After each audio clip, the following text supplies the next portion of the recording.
tight as shit, bro. All right. Jeez. Yeah, they He's are. got a nice ass. So we're going nice and Ellie, easy. no You know, ass. this is a light All right, flow. where am I looking?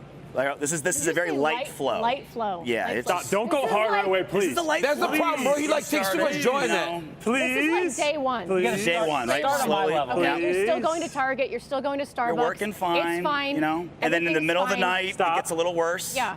And then Right. you wake up the next You day. switch the pads, right? Different pads. You wake up the next day. You're just and at have to 8. go to work. And now you're a little higher. Now you're at 12. Now you're at 12. And it just It goes to Stop! Take it off him! Take it off him! Take it off him! Take it off him! Take it off him! Take it off him! Take it off him, dude. That shit hurts, man. And you wonder why we're mean. Hey, you should try it. So, Laura, this should be nothing for you then, right? Yo, This should that's be weird. like. I have a bodysuit on, so this is That hard to hurts. do. Oh, okay. Can't do it. No bodysuit. I can do it.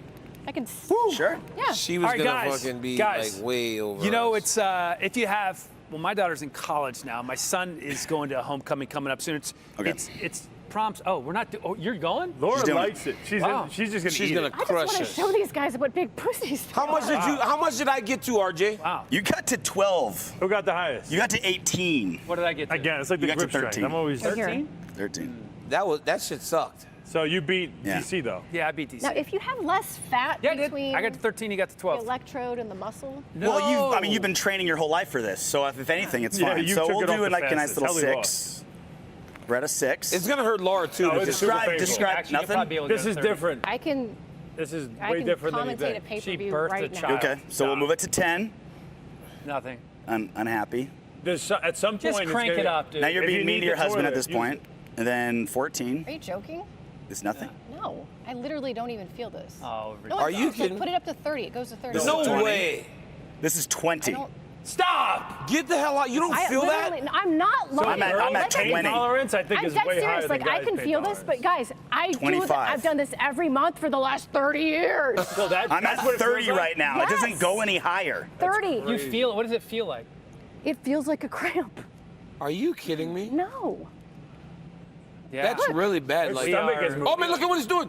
It's Yeah, literally making her stomach This jump. is at this is at childbirth. We're lesser Right level. humans. It says No, childbirth. That is nothing. I don't know. I don't Oh know how my you guys do God! it. No. Stop! Can- Stop! can you do the stop. rest of the show like this? Yo, stop it off! No, don't. Just take it off. Just stop it. I don't like that. It's intimidating that she's doing. crazy. Turn it off, dude. Turn it off. Look at me in the eye. I don't like it. It's Dude, intimidating she's me. It's psycho. making me feel less. Is that less how you, than. is that how you do like the pelvic Hey, Laura, floor it's thing? making me feel That's less than. different. That's But different. pelvic Right? floor- It's making me I feel don't a little like bit it. less than. I don't like it. RJ, take it off her right now. This is freaking I don't me like out. it. I don't like it. It's very uncomfortable. Yeah, it's too much. Yeah. Yeah. And Yeah, did I I don't make like your it. top I 5 don't like it. most I cannot believe intimidating you fighters just list? said like nothing. Wow. You That showed was us beyond crazy. our intimidating That was fighters a- list. Okay, promposals. Promposals. It's homecoming season. Weidman experienced this for the very first time with Did his we daughter. break it? Nightmare. Complete nightmare. Look at this. This is walk us through what happened here. Oh Weidman. my God, All right, Chris. listen, man. I'm just trying to enjoy a football game, Promposal time. watching my daughter cheerlead, and next thing I know, there's all these kids surrounding me, and this kid comes over, introduces himself to me, and says he likes my daughter, and I'm like, yo, all I want to do is snap your neck right now. Like, I can't handle this. And he had a box of crumble cookies, and he said, my heart will crumble if you don't go to homecoming with me. And my daughter was very happy. At some point, I guess you gotta like That's so sweet. It's hard, bro. be easy about You gotta it. kind of let go. What's his It name? Do you remember his sucks. name? Louis. And he did the right thing. He, Real he name, he Kate. came to you. I think she's embarrassed that I'm choking him out. I think I might have went a little hard on the choke. I was so awkward. Let me tell you, everyone, the parents are there, all the kids, everyone. He had like 30 kids scream and yell when she said yes, and I'm standing there. I just feel so awkward. I'm like, know. I don't know how to handle this. I'm supposed to be happy. It's Were weird. you actually like mad? I was just awkward, and I'm like, I guess I just got to put him in a chokehold right now. That's the only No, thing that'll make me no. feel better about Last. this. I'm going last. Yeah. I want to win. This is a nightmare. I don't know how people do it. I know. Just wait till you find. Yeah. Never mind. All right. Oh, I'm going first. Okay, so we're gonna do our promposals to Senko. You guys ready? Oh my All right. gosh. I gotta. Oh hell. Oh, he's got a gift. This is. You can sit down. This is for you. Just read the. Would you read the top first? Pizza hot. No. Just Oh. open it up and open it up and I read the top pizza first. fresh. This may be a little cheesy, but would you go to prom I've with seen me? this. Come on! Oh my Oh, God! that's good. I love puns. I see. Yeah. So that was a really Good start. I love that's great. Good start. Dan, Creative. Dan, that's Okay. a good start. I have Okay. to wait Yeah. to tell you, but that was All right, that Chris, was a you're up. strong start. All right, I'll be honest. It's like I'm a little nervous. I haven't done this in a long time. Laura, Yes. I can't even say. I think I need some help. Okay. CJ, you come here and help me. Oh, what am I he's supposed to got a do ring. here? Dad, you faced harder competition, like Mom when you missed your anniversary. Yeah, that's true. Oh, wow. You missed your anniversary? What am I supposed to do? Get Get on one knee. Oh Okay. my gosh. Oh, wow. Oh, wow. Ask her, God, look at her in the eyes. You know what? This is just not right. CJ. Did you just ditch me? Yeah. He said this is what you just not got? right. Wait, what is this? Oh my God, Laura. Look at the I've camera. been watching you my entire life while you're on TV. And I love you. You love me. And you need to move to Kazakhstan yeah. with me into the mountains. Please, music. Oh, you have music? What a delightful Kazakh music. Okay, this is trash. Okay. Ellie, that was really good. That's pretty good. Oh my gosh. That's pretty good. Oh my gosh. You learned English from me?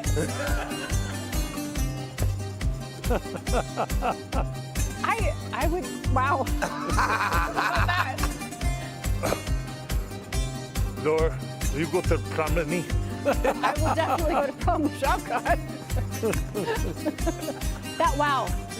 That was good. That was thought. That was really That was good. effort. There was dancing. A lot of there were dancing. It was a lot. props. It was a lot. Yeah, it was a lot. Props? Where did you come up with that prop? Because you didn't Wow. have that prop like an hour ago. So beautiful. Can I tell the truth right now? I shouldn't say it. I'm not going to say it. You got turned on, you're saying, when this came Okay. on? Okay, Laura. So That we've beer been. almost made me take a So picture. Laura, you know, you're the prettiest girl at the school. I'm the best athlete. We are made for each other. You've never had a guy with 2 belts. I've got 2 and more. But I want to give you this. Please, Laura, don't Senko my ego. Don't Senko Prom. my ego. Don't Senko my ego. What a sign. Would Did you make please? that? Laura, I did it myself. Flowers? And flowers. Cassandra's handwriting. Yeah, Cassandra did a good job on that. Like your Don't assistant's Senko my ego, but Oh my please, gosh. Laura, would you accompany with me to prom? I love roses and lilies.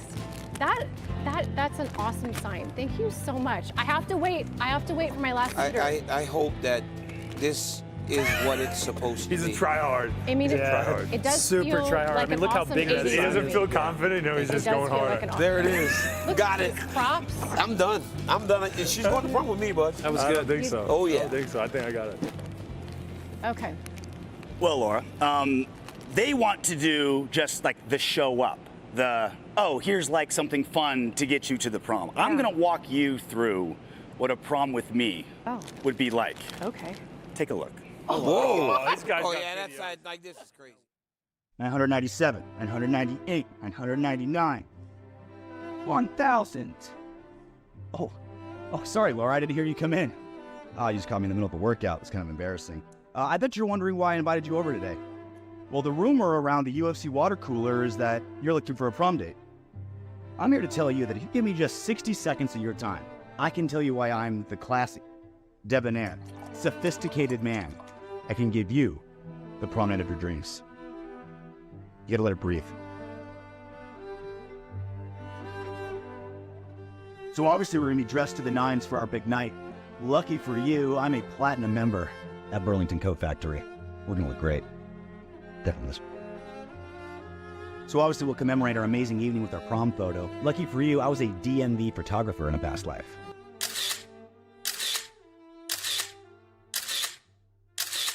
Well, Laura, I guess it just leaves one last question. Why say no when it feels so good to say yes? I know you'll make the right choice. That is Can I good. tell you something funny about that last shot? Do you remember my Frank Beamer story? Yes. Frank Beamer did that to me. No. Spa The one Virginia Tech coach. Yes. Stop. Get the fuck out Has of this here. been said publicly before? Nope. I'm just buzzing. I'm Wow. sorry, Frank. You don't remember Oh my me. God. We were at a conference. Didn't blur it? Yeah. He didn't know. He's a man and naked in a robe, and men sit like this. And I had an entire conversation with him like that. He Oh didn't know. my God. He didn't know. Anyway. Wow. This is a tough Gosh. choice. I don't think it's that tough. The pizza, the flowers, the sign, the dance, the dance, and the face of Shavkat, but the video. But I was a little turned off by the fact that you had a blow-up doll ready. I borrowed it from Dean Thomas, in fairness. Slightly used. Gosh. This is hard.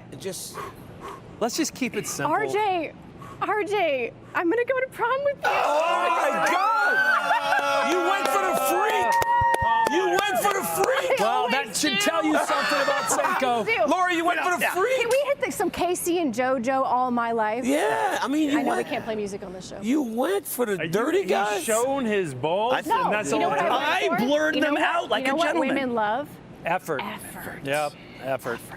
Yep. This is effort. He did put a lot of effort. It was. in. Is that your handwriting though? Yeah. Did you have that blow-up doll at your house like already, or you bought that just for the? He cleaned Which what? part? He the washed. blow-up doll.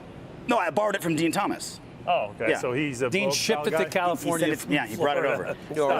Here's Slightly my used. Laura Hey. doll.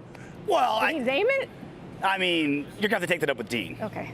Yeah. We do a podcast together, so this just got weird. That's awesome.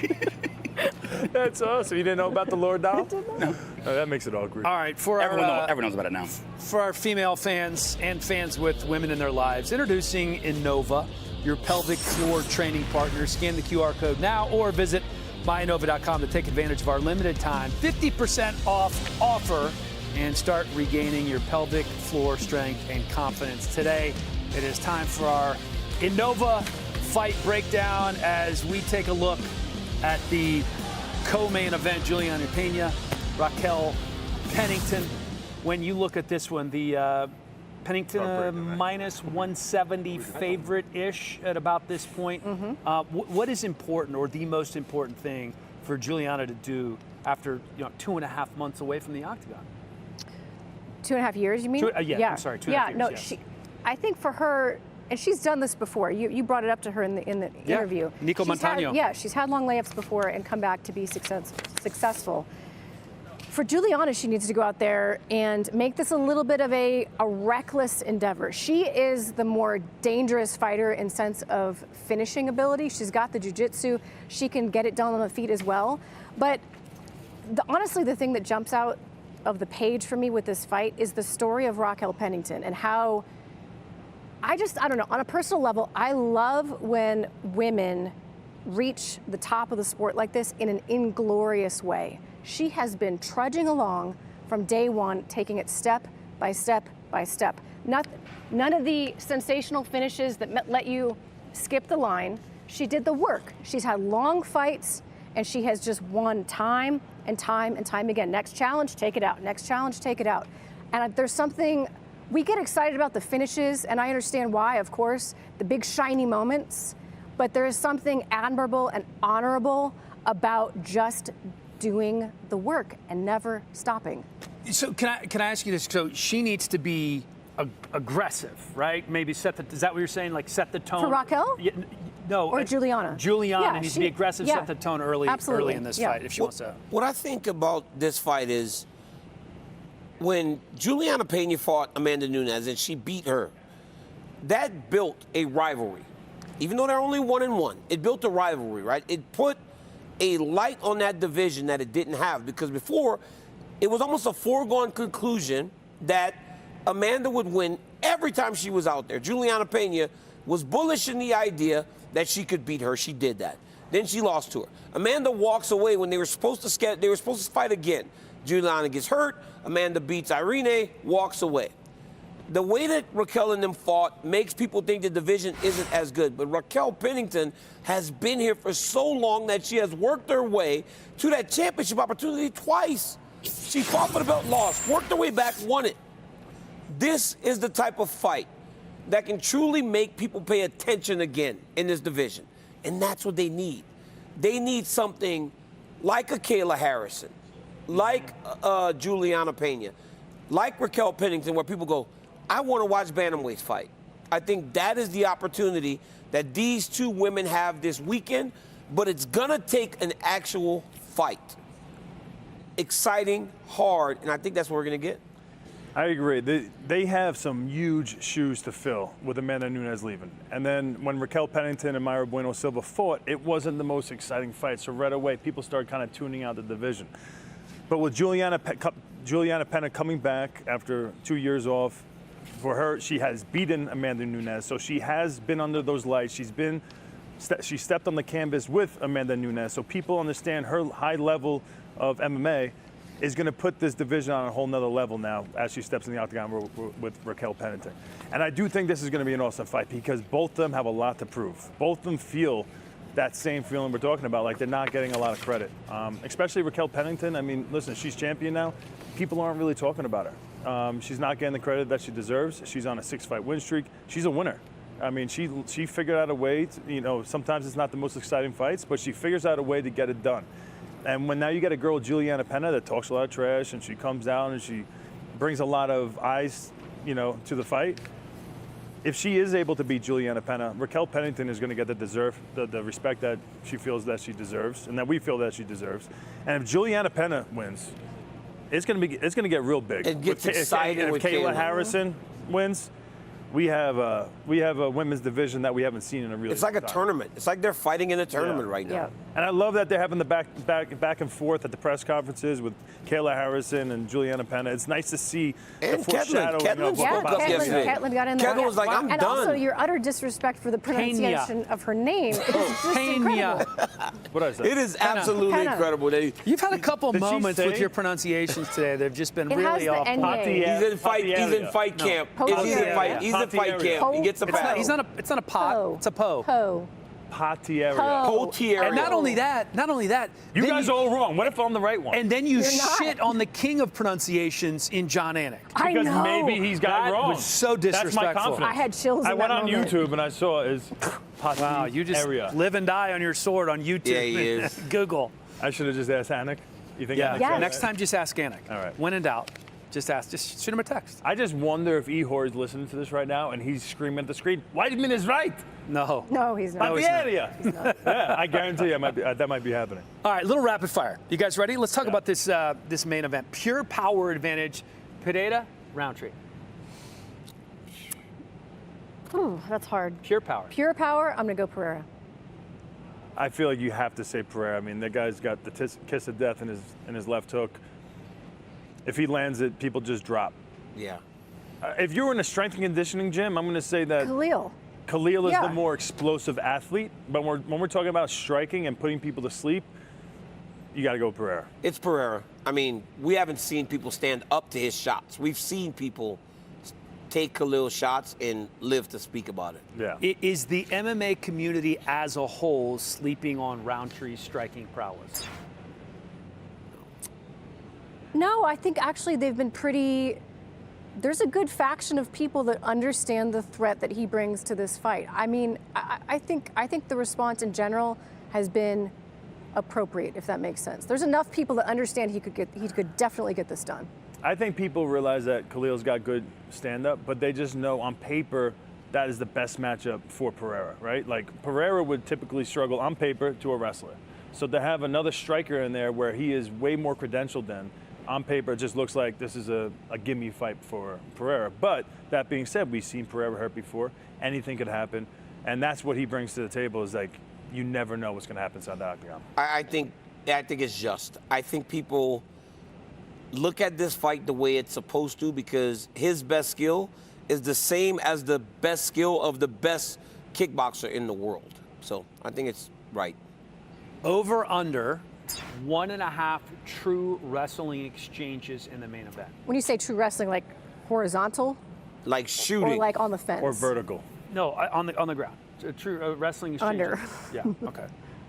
So we're not talking like clinching on the cage as a wrestling technique. Correct. We're just talking actual takedown, level change takedown. Under. I mean, both these guys don't shoot takedowns. If anybody, we've seen Pereira shoot a takedown. More. I mean, Khalil's never done it. I think the only way we've seen that, someone has to get hurt. Fence. Someone would have to get hurt in order to see like a double leg takedown. But the problem is with these two, when they hurt you, you don't get a chance to shoot and wrestle under.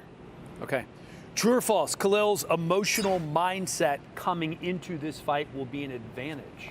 I think for him it's true. I think for other people maybe it would be false, but for Khalil it's true. I think it's an advantage. I like the way when we spoke to him that he's not looking at this fight as the all and the be all. He is looking towards the future. This is not all he wants to accomplish is becoming the champion and being Pereira. He sees life after this fight. And I think a lot of times people have a hard time doing that. And I like that he's keeping things in perspective. Yeah, all the same reasons, true. He knows. He said to me the other day, win or lose 3 or 4 times. He knows he'll be fine. All right, let's take a look at the pound for pound list because I am curious as to where Alex Pereira would fall on your list, Senko. For pound? Yes. I think he would be 3 on mine because I would put John above him and I would put Islam above him. Yeah, I would have John Jones above him and Makhachev. I'd probably have him at 6, honestly. Ooh. 6. Behind Bilal. Behind Muhammad. Just because I know pound for pound means like your ability to. Yes, behind Bilal Muhammad, I would put him at 5. Okay. Just because Taporia's ahead of him? I know Taporia's ahead of him. Because I know pound for pound means your striking or your ability transitions weight classes, and he's gone up. But Taporia's more well-rounded, Bilal's more well-rounded, Jones is more well-rounded. So far it hasn't mattered. Well, because he's only fought strikers since he went to 205. And 6 champions. But it doesn't matter. He only fought strikers. So we're not talking credentials in your like if Topuria and him fought at 205, Topuria would beat him. If him and Bilal fought at 205, Bilal would take him down and beat him. Like those guys. I agree with your analysis if you're looking at it that way. But that's what it pound for pound is. That is exactly what pound for pound is. Yes. All things the same. Who's the better? Who's better? Yeah. All right. Well done. Does Pereira Rountree see a second round? Yeah, I think it does. I think that Alex is going to have enough respect for Howard coming back at him that he's going to take his time and make his reads like he does. I'm going to say it gets finished in the first round because Khalil's, what everybody's telling him, which I think is probably the game plan, is he's got to march forward and throw combinations early. He can't let Pereira get started with those calf kicks and stuff. I see them getting in the exchanges early and someone going down. Yes, it goes to the second round. And I did that knowing that I'm not supposed to because I'm calling the fights. I did that for you guys. Oh, well, thanks. Wow. Thanks. Just respect me. And everybody who's still watching on YouTube. A lot of effort. DC says it. Pennington says that Juliana's trash talk doesn't impact her at all. Do you agree or disagree with that? I think it impacts her, but I think it almost in a positive way. I think Raquel Pennington's the type of lady that the bigger the chip on her shoulder, the more motivated she is. So I think if anything, it's going to have a positive effect. But yes, it is affecting her. I agree. I think it's impactful. I think she inside hates the fact that this girl's taking the light away from her as the champion. Every time that she opens her mouth, she probably hates inside that there's bickering back and forth between her and Kayla Harrison and not acknowledging her as much. I think all that creates that chip on the shoulder, which eventually makes her a better fighter that night. It affects her. You saw it in the interview when she was like, Juliana, and then she starts searching for words. That's how you know you affect somebody. Yeah. When they can't find the words to explain. Do you think it's a negative impact or a positive? Little negative. Yeah. Because she doesn't like her. Yeah. But trying not to show that she doesn't like her. Yeah. Which means you got more anxiety and mental stress trying to battle those two dichotomies. Well, she's definitely trying to hit her where it hurts because she said she was a bad champion. Not representing. Because she goes, Juliana, she just kind of, she says stuff that makes her look like a knucklehead. Like a knucklehead, right? Like she's trying to find words to explain without showing too much. She was. I think she was just trying to find something that was like halfway PC. All right, buy or sell. Jose Aldo can make a title run at this point in his career. A title run in that division, I'm going to sell that. It doesn't take away from everything that he's done up to this point, but I don't see a title run. I buy it. I think after coming back, 2 years off, being inducted into the Hall of Fame, it was a big question mark when he came back in his last fight. He fought Jonathan Martinez, who was ranked 11 or 12, top 15 guy, and he looked great in that fight. So now he's getting his feet back underneath him again, getting used to being, MMA fighter again after doing boxing for a little bit. And he has that aura, like we all talked about. So he doesn't have to build hard to get that aura back. He already has that. He has the skills. He's way younger than we all think. I think he does have the potential to go for a title run. Yeah, I'm selling it. That division is too tough. That's like the toughest division in the UFC. More likely call out by Kayla Harrison if she wins. The Pennington Pena winner or Amanda Nunes. Ooh, I think she wants to win what's in front of her first, and then she's going to call for Amanda, and I think she's going to try to make it happen fast, if that is how this plays out. If for some reason there's an option to have Amanda Nunes, come back and fight, I think she'll go for it. I just don't know if that's an option, so therefore I'll go with Kayla Harrison. She's going to call pieces of shit for breakfast. She's going to call. She's going to call out the champion. She's going to call out the champion, and then Amanda after. She will mention Amanda. Yeah. But she'll call out the champ kind of put her on to become notice. the champ. She's got to get that But the belt only way first. Amanda Nunes fights again is if for the Kayla belt. Harrison becomes the champion. Right. She ain't coming back for nobody Exactly. else. Right. Who's the best women's bantamweight in the world? Who? Right now or ever? Now. This is a I really tricky have one to for you answer guys that? to say. Yeah, you do. I'm not answering that. It's a He tough doesn't one. have to answer it. Nope, I sure don't, but I you have do. to interview these people. You have to. Yeah, who's the best in the world right now? You're allowed to give your I think opinions without Kayla worrying about Harrison their is the feelings. best in the world. I do. I would say Kayla Harrison. Next one. All right. I almost answered it on accident. Who I almost will, answered. not should, but who will Buckley call out if he wins? And how upset will DC be? Well, I was going to say he was going to call out DC. No. Yeah?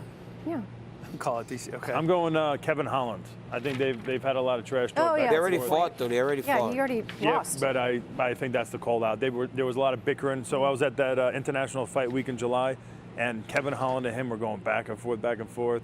Wonder Boy got into the mix. Colin Cold, Wonder Boy, his Joaquin's grandfather, and he's his daddy. I think there's still a beef there. I think that's a fight that people could sell, and it's a fun fight to watch. Shavkat. He's going to try to fight one of the big dogs. I don't know that he gets that, but he'll call for one of the big dogs. All right, let's give Carla Esparza her flowers Yeah. as she heads off into retirement. Go ahead.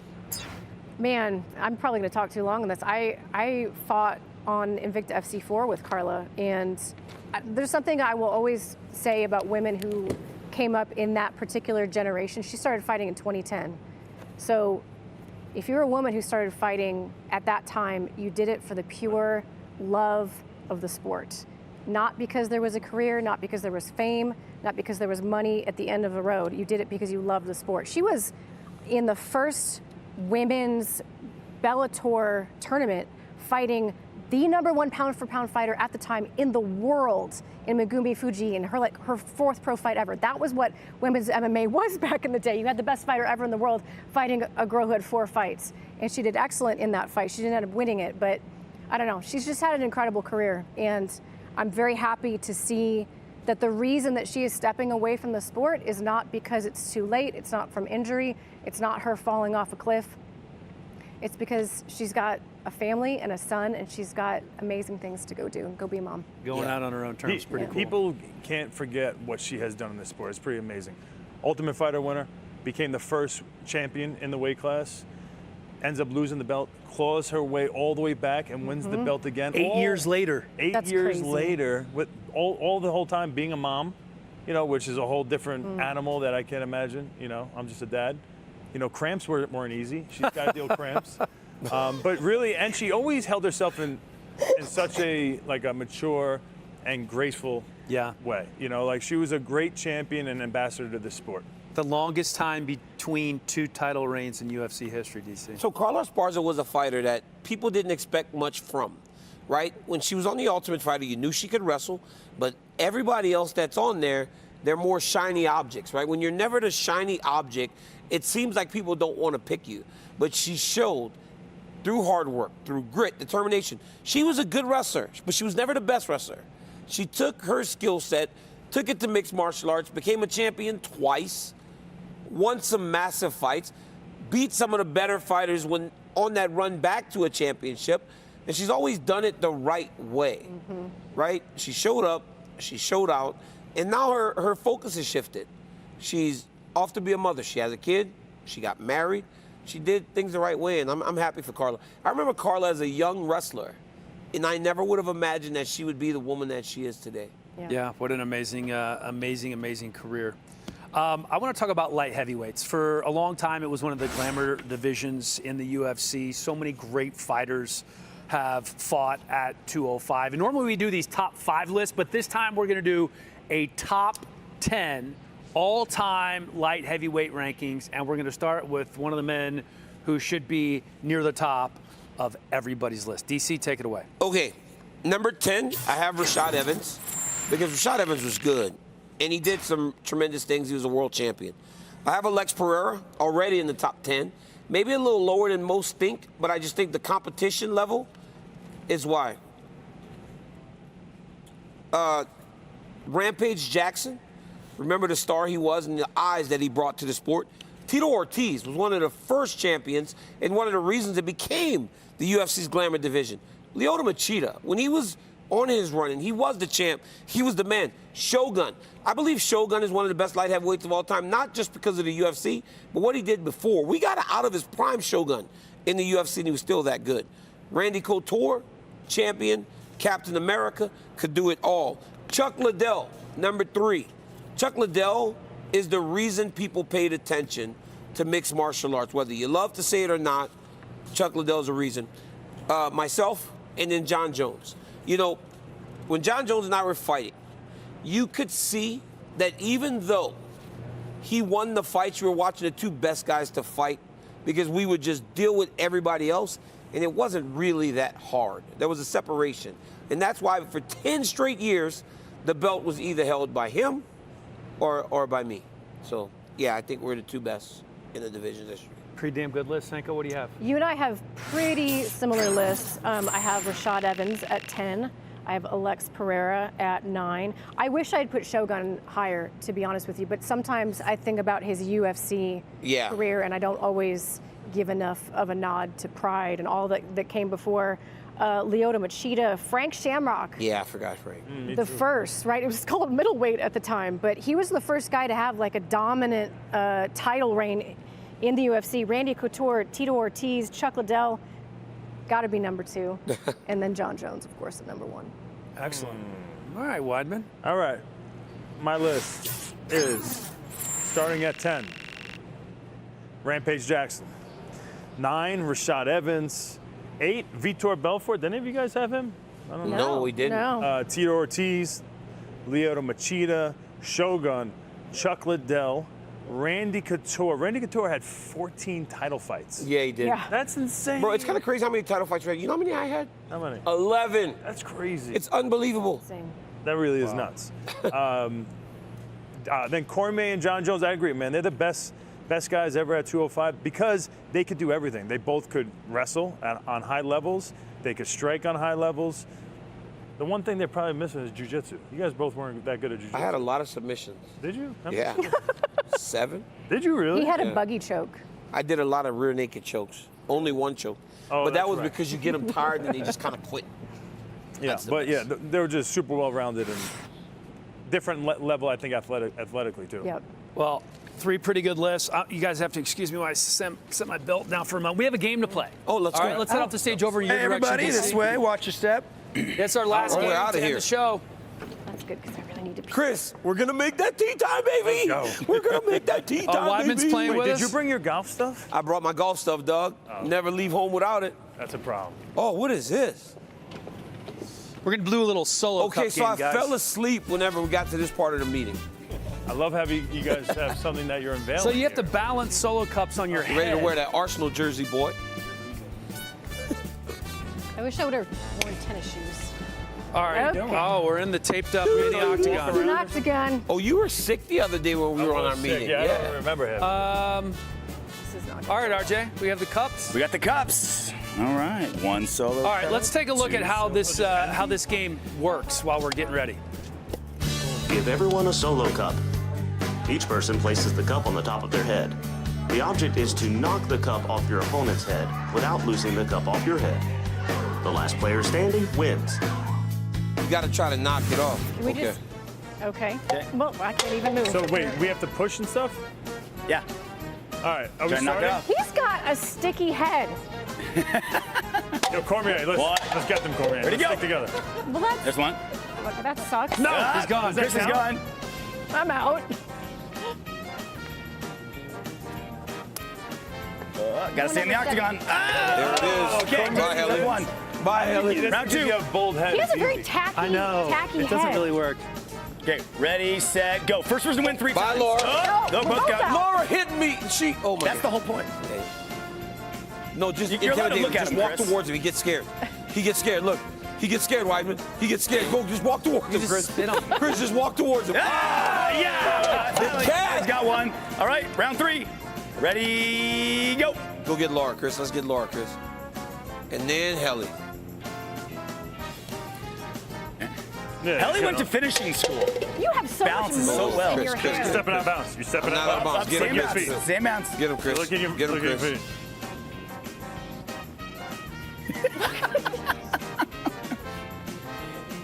This is like.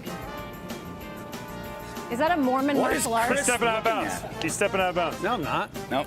You get. Bye, Chris. Oh, Bye, Helly. Good. They all went got down. it. They all DC went down. by a hair. DC's got All right, two. round 4. They all went down. DC 2, Helly DC 1. went down.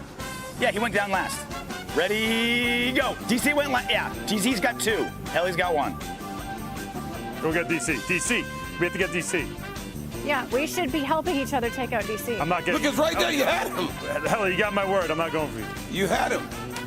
Bye, Laura. All right. Thank God. Damn it. Weidman's got 1. DC 2, Helly 1, Weidman 1. We got to get DC out, guys. Everybody on DC. All right, ready, go. He has a tremendous base. No. No, He nice. slapped me in the face. That's illegal. He said no hand. It's an octagon. You can do whatever you want.